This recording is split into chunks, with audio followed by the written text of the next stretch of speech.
Hello everyone, I'm Sachin Kandari and I'm here at Karma Welfare Society, Dehradun.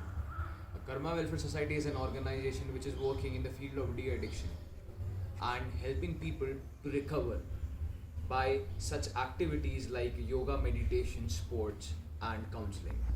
So I have a member of Karma Welfare Society who has recovered from this organization by the help of counseling, sports activities and meditation yoga. His name is Ashish Charles and he's from Rishikesh.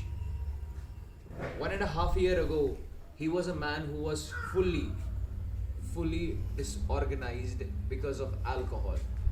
But by the grace of God, by the help of his family and this program, which is run by Karma Welfare Society, he has recovered. Let's talk to him and ask what were the problems that he had faced at that point of time and how he has recovered today. Let's talk and ask him. So, hi Ashish, how are you doing? Yeah, I am good. And you? I'm perfectly fine, sir. So, Ashish, सबसे पहले मैं आपसे यह जानना चाहूँगा कि it's been 1.5 years since the time you came in this organization. Yeah. And since that point of time, उस समय से लेकर अभी तक आपने पूरा अपना ट्रीटमेंट लिया, जो ट्रीटमेंट की अवधि होती है, ट्रीटमेंट पीरियड होता है, उसके बाद आपने यहाँ पे एज अ वॉलंटरी स्टाफ काम किया.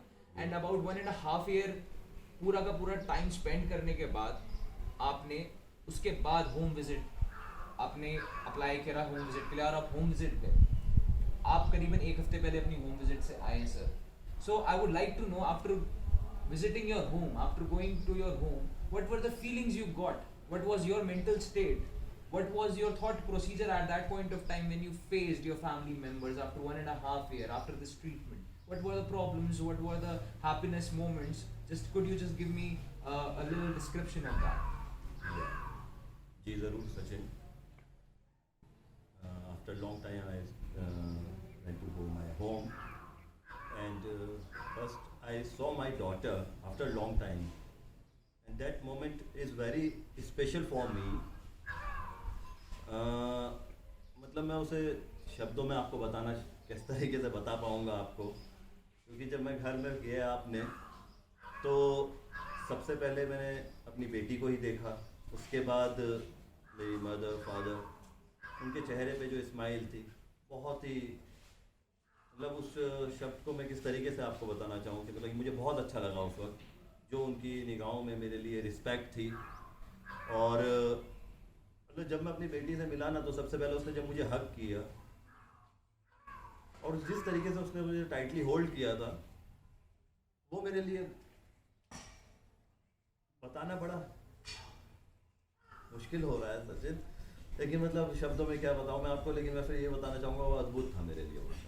बहुत बढ़िया आशीष, बहुत बढ़िया. I am overwhelmed with you know happiness to see you know recovering. और बहुत अच्छा लगता है ऐसे लोगों को देखते हुए जिन्होंने अपनी ज़िंदगी में इस तरीके की परेशानी फेस करी हो and they are recovering out of this problem, जो कि एक बीमारी है पूरे समाज में फैली हुई, नशे की बीमारी. और उससे जब एक ऐसा व्यक्ति जिसकी ज़िंदगी में परेशानियाँ इतनी ज़्यादा हाई लेवल पे हो, इससे उच्च स्तर की हो, और वो रिकवर कर रहा हो, तो इट इज़ सीरियसली कमेंडेबल. बहुत अच्छा लगता है.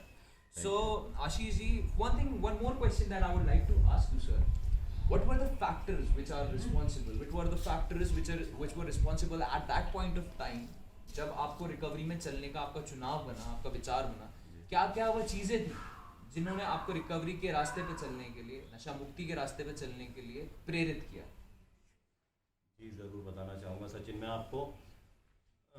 इसमें सबसे पहले मैं आपको बताना चाहूँगा कि एक एक्सेप्टेंस, चीज़ों को स्वीकार करना, उन्हें एक्सेप्ट करना कि किस तरीके से, मतलब मैं पहले अपनी कमियों अपनी बुराइयों को एक्सेप्ट नहीं कर पाता था, मैं जिन्हें मैं आज एक्सेप्ट कर पा रहा हूँ और एक विश्वास के साथ चल रहा हूँ कि मैं अपनी उन बुराइयों से लड़ सकता हूँ, बुराइयों से जीत सकता हूँ और उन चीज़ों के प्रति जागरूक रहता हूँ जिन चीज़ों के चलते, मतलब मेरे को जिन चीज़ों को मैं हैंडल नहीं कर पाता हूँ, जिन चीज़ों से चलते मतलब मेरे को प्रॉब्लम रहती है, मैं जिन चीज़ों को हैंडल नहीं कर पाता, उन चीज़ों के प्रति अवेयर रहना, उनसे दूर रहना.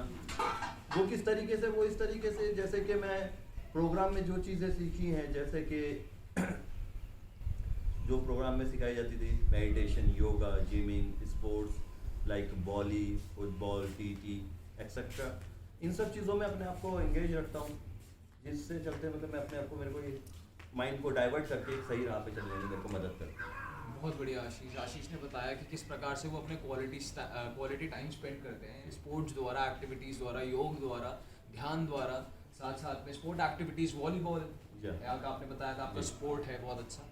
So this is how a recovering addict you know kind of rehabilitate और अपनी ज़िंदगी में एक नई चीज़ें लेकर आते हैं, एक नए प्रकार का जीवन बनाते हैं। क्योंकि नशा एक समय पे ऐसा जीवन बन जाता है, नशा ही उसका पूरी तरीके से ध्यान केंद्र बन जाता है, लेकिन धीरे धीरे करके समय के साथ इस बीमारी से बंदा व्यक्ति लड़ता है और आगे बढ़ता है। So it was great talking to you Ashish ji. Yeah same here Sachin. बहुत अच्छा लगा इनकी भावनाएं सुनकर, इनकी सोच जानकर। और हम चाहते हैं कि जितने भी इस दुनिया के लोग इस वीडियो को देख रहे हैं, स्पेशली जो इस इंटरव्यू को देख रहे हैं इस समय, उनके दिमाग में भी ये एक समझ आए, एक मानसिकता है, एक वास्तविकता से वो रूबरू हो कि नशा समस्या है, नशेबाज समस्या नहीं। And it is the time कि हम लोग नशे को हिंदुस्तान से, विश्व से पूर्ण तरीके से, उत्तराखंड से दूर करें।